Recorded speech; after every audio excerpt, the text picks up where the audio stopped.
The time of the American Civil War was filled with names that have stood the test of time. Names like Abraham Lincoln, Jefferson Davis, Ulysses S. Grant, Robert E. Lee, William Tecumseh Sherman, Stonewall Jackson, Frederick Douglass, Jeb Stuart, Clara Barton, and John Wilkes Booth. Names that nearly every American have learned in grade school. They were born all across this great nation in states like Kentucky, Ohio, Virginia, Maryland, and Massachusetts. Florida has a much smaller number of notable figures from the American Civil War, but that list of individuals consists of generals, Confederate spies, guerrilla cavalry leaders, Lincoln assassins, and high-up members of the Confederate government. In this video, we're going to cover some of the most notable figures from Florida during the American Civil War.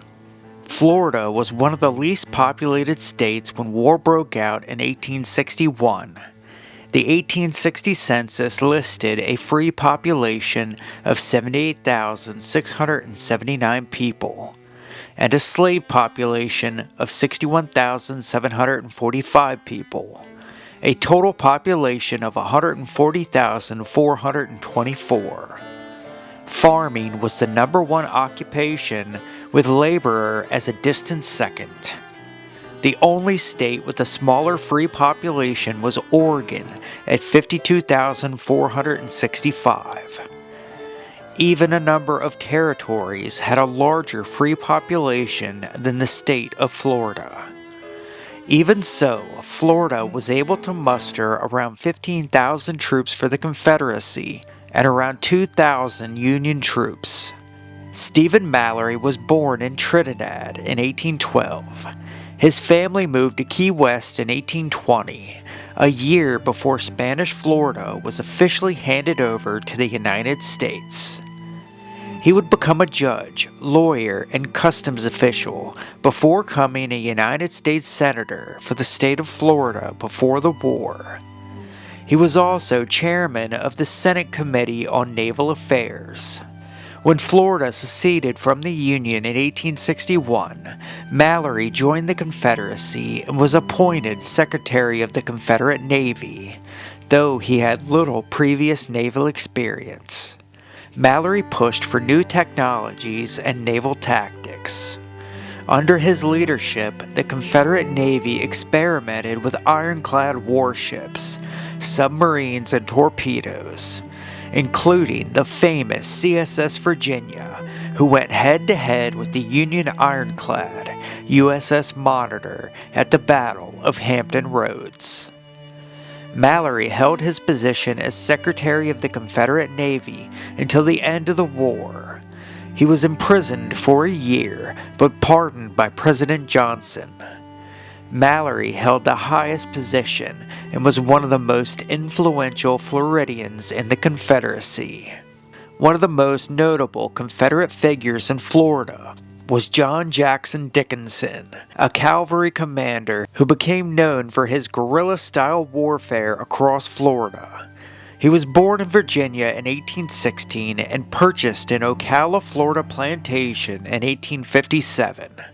During the Civil War, he joined the Marion Light Artillery. He was then promoted to captain. He commanded Company H of the 2nd Florida Cavalry Regiment, leading a force of around 200 men.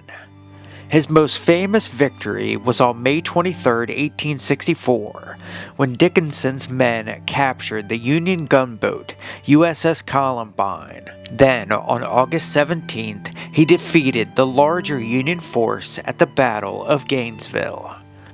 All of Captain Dickinson's raids against Union troops in Florida were a success, though one of his sons, who served under him, were killed in a raid. Joseph Finnegan was one of the most important Confederate generals who fought in Florida during the Civil War. Finnegan was born in Ireland in 1814. He moved to Florida as a young man in the 1830s, near Jacksonville. He ran a sawmill and practiced law, and became business partners with David Levy Ewell, and was involved in the construction of the Florida Railroad, the first railroad to cross the interior of Florida from Fernandina to Cedar Key. He was a member of the state's secession convention in 1861, representing Nassau County. Finnegan was appointed a brigadier general in the Confederate Army and was in charge of Middle and East Florida. His most notable battle was at the Battle of Olustee in February 1864. With the capital of Tallahassee threatened by a major Union invasion, Finnegan commanded a force of around 5,000 Confederate soldiers near Olustee Station. It became the largest Civil War battle fought in Florida. In May of 1864, Finnegan was sent north to lead the Florida Brigade in Robert E. Lee's Army of Northern Virginia. He served at the Battle of Cold Harbor and did not return to Florida until March of 1865. Joseph Finnegan played a large role in ensuring that Tallahassee was the only capital east of the Mississippi that remained in Confederate control for the entirety of the war. Lola Sanchez was born in Armstrong, Florida in 1844. During the war, Sanchez and her family lived near Palatka, Florida, where they became entangled in the conflict between Union and Confederate forces. Both sides would occupy Palatka during the war. After Union troops arrested Sanchez's father on suspicion of being a spy, Lola Sanchez decided to help the Confederacy. In 1864, Union forces occupied the Sanchez home. She overheard information about a Union expedition along the St. Johns River.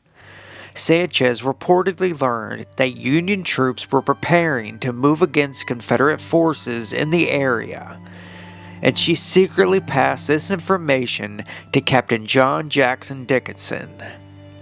His men prepared an ambush.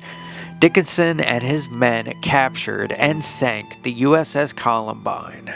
She risked imprisonment or worse to give intelligence over to the Confederacy. Lewis Powell was one of the most notorious figures connected to Florida and the assassination of President Abraham Lincoln. Lewis Powell was born in 1844 in Alabama. In 1859, his family moved to Belleville in Hamilton County, Florida. A year later, they moved to a farm near Live Oak. Just a few months after the start of the American Civil War, Lewis Powell enlisted in the Confederate Army in Company I of the 2nd Florida Infantry Regiment.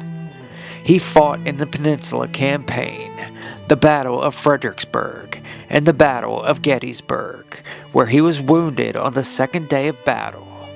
He was captured and eventually sent to Baltimore. He escaped and made it to a Confederate safe house.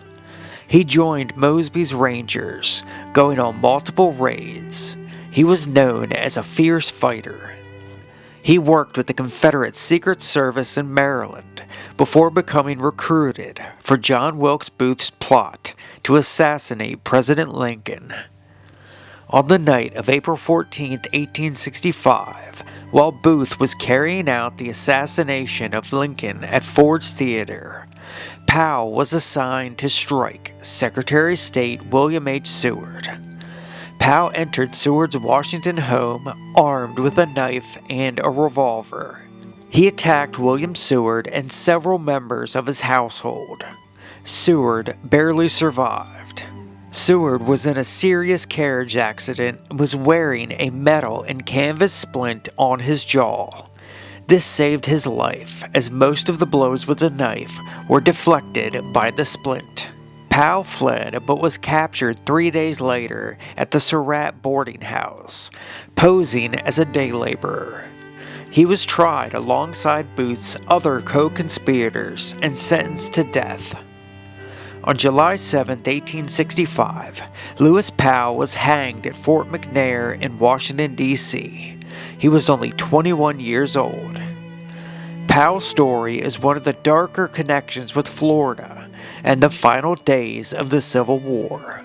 A young man who had grown up in Florida and went from serving in the Confederacy to becoming one of the most infamous participants in the plot to wipe out the Union government. Florida played a small role in the American Civil War in terms of large battles and numbers of men. Florida had soldiers across the country fighting in battlefields. It had spies on the St. John's and assassins in Washington. Florida is filled with history that is often overlooked. I want to thank y'all for watching, folks. I hope you enjoyed, and we will see you on the next. Peace.